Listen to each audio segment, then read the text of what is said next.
네, 그럼 여기서 홍익표 전 민주당 의원 그리고 임주봉 교수와 함께 얘기 더 나눠보도록 하겠습니다. 네, 지금 아주 방금 전 속보가 들어왔습니다.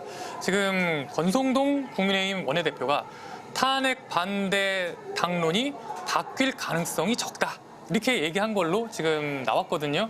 사실 제일 지금 중요한 부분이었는데 어떻게 보십니까?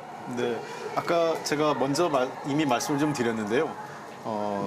표결 현장, 그러니까 본회의장에 들어와서 투표는 하는 것으로 하되 당론 자체는 바뀌기가 힘들 거로 좀 봤습니다. 왜냐하면 국민의힘 당원 당규에 3분의 2가 동의해야 당론을 바꾸기 때문에 현재로 봐서는 바뀌긴 어렵다고 봅니다만, 다만 투표 현장에 들어가서 표결을 하는 순간 어제 그 원내대표 선거에서 그제 있었죠. 그제 원내대표 선거에서 김태호 후보가 낙선을 했지만 34표 정도 얻었거든요. 네. 저는 그중에서 최소 절반 이상은 찬성표로 돌았을 거로 보입니다. 그래서 대략 찬성표가 한 15에서 20표 정도 나와서 탄핵안이 가결될 가능성은 매우 높다 생각되고요. 나머지 한 또 그 정도 숫자 정도가 당론에 어쩔 수 없어서 근데 항의하는 뜻을 기권 정도를 하면 대략 저는 한 이탈표가 그 찬성과 기권이 합쳐서 30표 이상, 한 40표 정도까지 나오지 않을까 이렇게 예상을 합니다. 네. 교수님은 어떻게 보십니까? 아까 오전하고 조금 상황이 달라졌어요. 네. 권성동 대표가 새 원내대표로 선출되고 나서 한 말이 있습니다. 그러니까 그 당론은 아직까지는 탄핵 반대다. 근데 이 당론을 바꾸려면 이 의총에서 의원 3분의 2 이상의 찬성이 있어야만 바꿀 수 있다. 이런 말을 했죠. 그래서 오늘도 이제 여당 의원들의 탄핵 가결안에 대해서 이제 본회의장에 들어가는 것은 허용을 하기로 했지 않습니까? 그런데 그거는 허용하되 당론은 아직까지도 의총에서 의원 3분의 2 이상의 찬성으로 당론을 바꾸자고 결의가 안 됐기 때문에 당론은 그대로 유지된다라고 말한 것 같습니다. 그렇지만 여당 의원들이 본회의장에 들어간 것을 허락한 순간 당론은 저는 아무 의미가 없어졌다고 봐요. 아, 의미가 없다. 예. 무슨 의미가 있습니까? 비밀 투표인데. 비밀 투표, 무기명 투표고 당론이 뭐 반대라 하더라도 그러면 개별 의원들은 자기의 양심에 따라 국가 이익을 우선하여 판단하겠죠. 그래서 뭐 당론은 그대로 유지한다는 권 대표의 말은 별 의미가 없는 말이라고 생각합니다. 네. 그런데 어쨌든 이 국민의힘의 주류는 여전히 국민의힘의 다수는 이 탄핵에 반대하고 있고 탄핵에 대한 거부감이 지금 이 순간에도 매우 강하다는 걸 다시 한번 보여준 거거든요. 이거는 어떻게 봐야 될까요?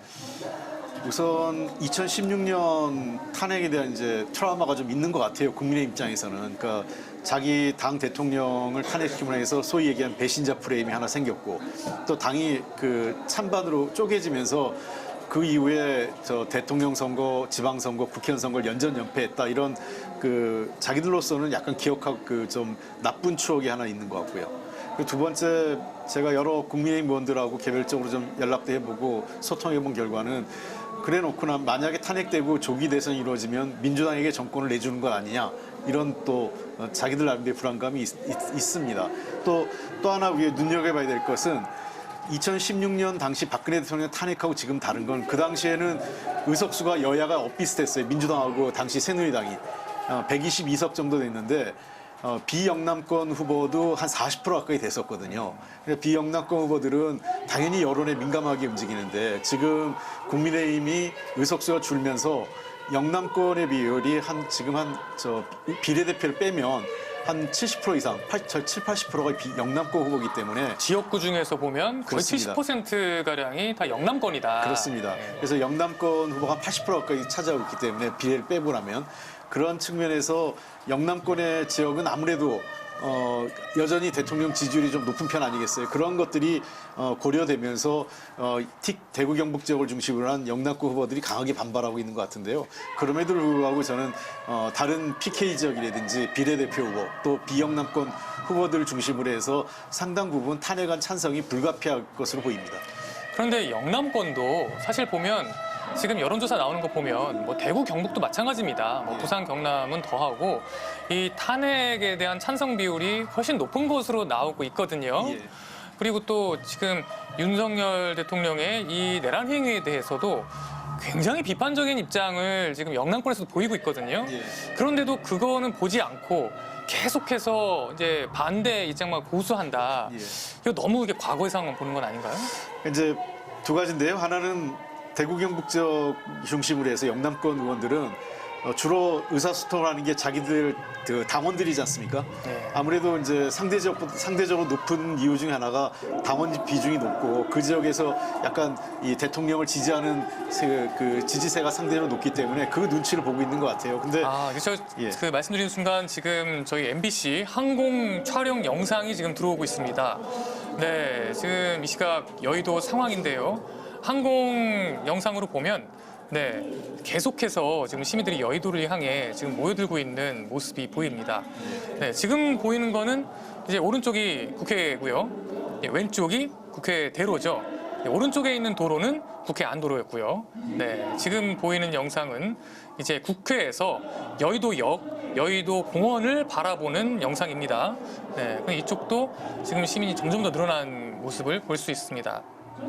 네, 이건 지금 저희 MBC에서 네, 이제 빠르게 촬영을 카메라를 돌려서 지금 지난 시간 동안 어떻게 사람이 모였는지 지금 영상으로 촬영한 모습을 지금 보고 있습니다. 지금 보면 점점 채워지고 있네요. 네, 지금 저기 왔다 갔다 하는데 점점 채워지면서 사람이 늘어나는 모습인데 지금 이거는 이제 여의도 공원 쪽에서 국회의사당을 바라보고 지금 찍은 영상입니다. 그러니까 아마 오늘 낮부터 12시 전후해서 그때쯤부터 찍은 영상으로 보이는데요. 이 공원 쪽의 사람이 지금 아래쪽인데 꽉 차 있네요. 예, 지금 국회대로하고 여의도 공원 쪽으로 그냥 T자형의 그 도로 형태인데 그 일대를 꽉 채우고 여의도 공원 쪽까지 지금 인파가 들어차고 있는 것 같거든요. 네. 아마 지금보다는 제가 생각엔 한 3시 반 이후 4시가 가까워질 때까지 계속 인파가 더 모이지 않을까 생각됩니다. 네, 지금 시민이 이렇게 빠르게 모이는 모습이 저희가 MBC가 촬영한 영상을 통해서 지금 몇 시간에 걸쳐서 촬영한 영상으로 지금 보고 있는데요. 이렇게 모이는 시민들의 분노라고 해야겠죠. 이 시민들을 모이게 한 힘, 이거 어디에 있다고 보십니까, 교수님? 바로 깨어있는 국민들의 주권자 의식이라고 생각합니다. 원래 주권은 국민에게 있던 건데 그 권력을 윤석열 대통령한테 대선을 통해서 위임을 해준 건데, 그러니까 주인이 권한을 위임을 해줬는데 위임받은 대통령이 주인의 뜻과 다른 그런 국정 수행을 하고 위헌위법한 계엄 선포를 하고 그러니까 이제 주인이 다시 그 위임을 거둬들이려고 하는 거죠. 그러니까 거둬들이는 가장 합법적이고 안정된 절차가 바로 탄핵 절차입니다. 그래서 오늘 주권자인 국민들이 이렇게 국회 앞에 모여서 오늘 탄핵 소추안 가결과 관련해서 국회의원들에게 그것을 이제 주권자의 뜻대로 소추안을 가결시키라고 이제 주권자로서의 목소리를 내는 것이라고 봅니다. 네. 네, 의원님도 마지막으로 이 지금 여의도의 이 추운 날씨에 지금 노상에 모인 시민들 향해서 한 말씀 해주시겠어요? 예, 네, 지금 방금 속보가 떴는데요. 이거 하나 보고 가겠습니다. 네, 9호선 여의도역과 국회의사당역이 이제 무정차 통과를 하고 있다고 합니다. 지금 사람이 너무 많이 몰리고 있기 때문에 여의도역하고 국회의사당역은 그 역사 안이 지금 굉장히 혼잡한 상황인 것 같아요. 그래서 여의도에 오시려는 분들은 지금 이 시간에 오시려는 분들은 이 점 참고하셔야 될 것 같습니다. 네, 마지막으로 한 말씀 하시죠. 네. 네. 그 국민을 이기는 정치는 없습니다. 윤석열 대통령에 대한 국민적 분노는 직접적인 것은 이번 비상계엄 사태이지만 거슬러 올라가면 지난 2년 반 동안 무능과 불통 그리고 독선이 이러한 결과를 초래했다고 생각을 합니다. 우리 국민들께서 이번에 비상계엄을 막는데도 그 늦은 시간에 국회에 오신 국민들의 힘 그리고 이번에도 오랜 기간 일주일 넘게 여의도 현장에서 국민들이 모여주셨고 그 국민들의 함성이 저는 탄핵안이 가결될 수 있는 원동력이 됐다고 생각을 하고 대한민국은 국민과 함께 계속 발전해 나갈 수 있다고 저는 생각을 합니다. 네, 오늘 와주셔서 감사합니다.